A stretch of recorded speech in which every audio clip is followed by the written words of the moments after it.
રાજકોટ જિલ્લામાં મુખ્યમંત્રી પૌષ્ટિક અલ્પાહાર યોજનાનો પ્રારંભ કરાવતા કલેક્ટરશ્રી 1,30,000થી વધુ વિદ્યાર્થીઓને ભોજન ઉપરાંત નાસ્તાનો પણ લાભ મળશે. કલેક્ટર શ્રી પ્રભવ જોશી. મિલેટસ, શિંગદાણાની સુખડી, ચણા, ચાટ, મિક્સ કઠોળ ચાટ સહિતનો નાસ્તો આપવામાં આવશે.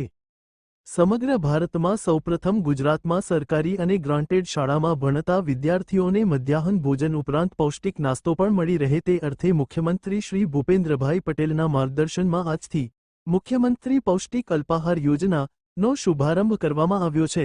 ત્યારે રાજકોટ જિલ્લામાં કલેક્ટર શ્રી પ્રભવ જોશીના હસ્તે બાળકોને પૌષ્ટિક નાસ્તો પીરસીને આ યોજનાના શ્રીગણેશ કરવામાં આવ્યા છે.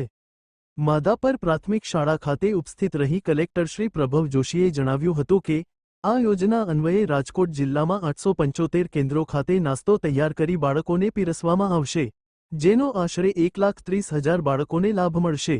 મધ્યાહન ભોજન યોજના હેઠળ બાળકોને સ્વાદિષ્ટ ભોજન બપોરે આપવામાં આવે છે, ત્યારે બાળકોને રોજ જુદો જુદો પૌષ્ટિક નાસ્તો પણ મળી રહેશે, જેનાથી બાળકોના સ્વાસ્થ્યમાં પણ સુધારો થશે, તેમ કલેક્ટર શ્રીએ વધુમાં જણાવ્યું હતું.